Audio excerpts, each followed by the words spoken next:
About 15 years ago, the wildlife officer in Jackson County, Tennessee, Tom Gothard, came to me and said, you know, I've got a place up here in my county to be perfect for a wheelchair-bound hunt. And having a special interest in that type of thing, I had an uncle that was in a wheelchair, and he always wanted to go hunting. And back in the 70s, when he was still alive, there wasn't a place to take a guy in a wheelchair where he could be totally accessible. And I said to Tom, being an I&E guy, I'll go out there with you and take a look at this place. So it actually is an old Corps engineer high-end RV campground. It was abandoned probably 15 years before we went up there to look at it. So now it's not been used as a campground in over 30 years. The vegetation has grown up around the area. And Cordell Hull WMA manager Gary Black has done an excellent job producing the food plots inside that. We've cut shooting lanes in there for the wheelchair-bound hunters can actually roll down the flat road. The roads are paved. They can roll down through there and sneak up on a deer. They can stalk a deer. We also have permanent blinds that were built by the local National Wild Turkey Federation, and their Jakes built some of those. And it was good for the community to get involved in that. And over the years, we've had one guy that started out with us on the first hunt, Shane Brown. And that boy has really done well out there hunting. And most of it from either a fixed location where we accessed it by a machine, either an ATV or a gator type vehicle, or just simply using a wooden box blind. And a number of the wheelchair-bound guys have been very successful hunting from these blinds. It's been a real good thing for them. We've had a lot of camaraderie. We're there the opening weekends of archery, muzzleloader, and gun. We had special hunts there for the opening of muzzleloader, where they can also hunt over on refuge. We accommodate what they might need. We have volunteers there to help if they need special attention to help get out, if they can't get someone to come with them. We have found by talking to wheelchair-bound hunters a lot of times, people aren't willing, their friends and relatives aren't willing to give up their hunting or don't hunt, and they don't have anyone to come with them. So we want to make sure people are aware of the fact that, especially if they contact us in advance at the Region 3 office and have special needs, we can make sure that those needs are met, and they can come out and have a real enjoyable experience in the woods hunting deer.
Good deal.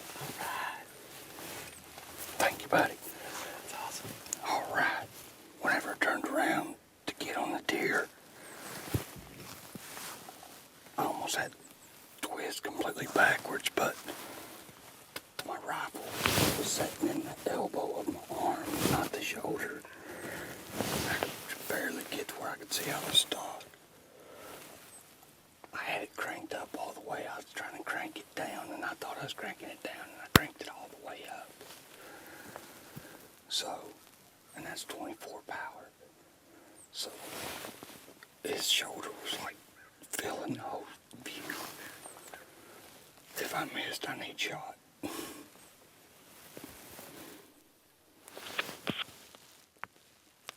Dan Hicks, are you there?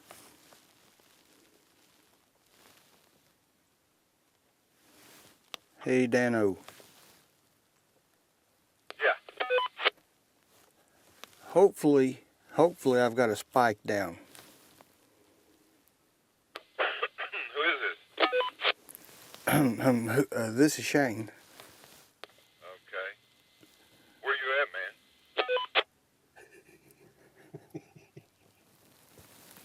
I just messed with you, Shane. I didn't hear you shoot, but I'm right down from you. What do you want me to do? You want me to wait a few minutes, or do you want me to go look? We might as well wait a few minutes.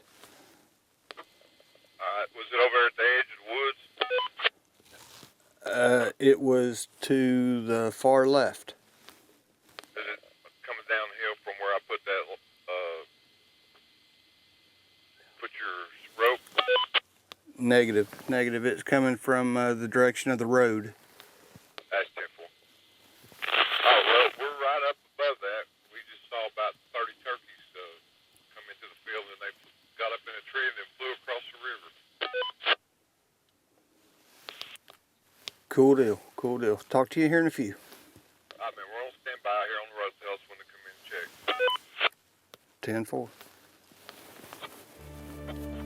10-4. It was a really good day, and of all people, Shane Brown, one of the first hunter, has been with us out there now for 15 years.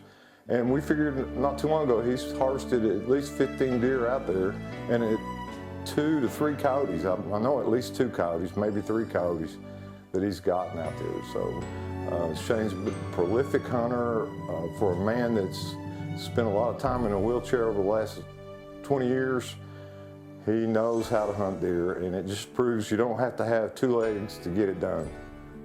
So we contacted Wildcast and Jason Harmon and asked him to come out and get some film of what takes place out there so he could put it on the website and let people see what's going on. And Jason came down and shot video and went out with a hunter and captured the harvesting of a deer. Man, Good shot. thanks, man. I'm tickled to death. Another deer. What does that make, about 15 out here? Over the years, probably about that. Yeah, that's what I was thinking. Yeah. You definitely lead the way. And all Hey. wheelchair bound hunters. I love this place. It's, it's a good place to get into and hunt and have a chance at retrieving game, And there's just very few places like this. And what makes it special, you did it out of a blind you built yourself. Oh yeah. I built that blind myself, as a matter of fact. Yeah, turn it over one side and nail on it and Yeah. screw on it and turn it over on the other side. Yeah. In order to get to the top, you got to turn the top into the side. There you go. Well, great job, boy. It worked. Hey, and I really appreciate it that you and your boy Jacob came and set this blind up for me and put that roof on there so it won't leak. That was a nice day out here. We had a good lunch out here, didn't we? It was, buddy. Thank you I'm again, gonna man. tailgate. Thank you. All right, buddy. Let's go see your deer. All right.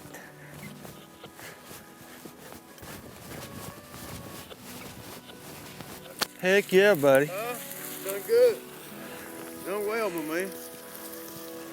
All right. Congratulations. Thank you, Cliff. I sir. appreciate it, buddy. Yes, sir. That's a fat one, ain't it? Yes, sir. He's heavy. Big old boy. Might be young, but man, he is fat and healthy. They always Look- are. Looks like I did get a decent shot on him. My name is Shane Brown, and I've been hunting here at the Cordell Hull wheelchair-bound hunting area for probably 15 years, something like that. And without this place, without this place, I would probably have just about no place to hunt. This place is a godsend to me and the others that are in the wheelchairs that take advantage of this place. Back in 1996, I had a motorcycle wreck. It was a stupid thing. I was out racing about 1:30 in the morning, being stupid, and went through a curve, hit a road sign on my bike, and the rest is history. Broke my back between my shoulder blades. I'm now a T4 paraplegic. Without people like this, my life would be a whole lot harder and a lot less happy. But got this good deer here. Today is a great day, and I'm tickled to death just to be here. I know that Dan Hicks, which is the Tennessee Wildlife Information and Education guy in Region 3, over the years, I've seen him out here in freezing weather in a little bitty trailer, us food freeze before we had time to eat it. But Dan Hicks, every year, the first 2 days of archery, the first 2 days of muzzleload, the first 2 days of gun, he's out here.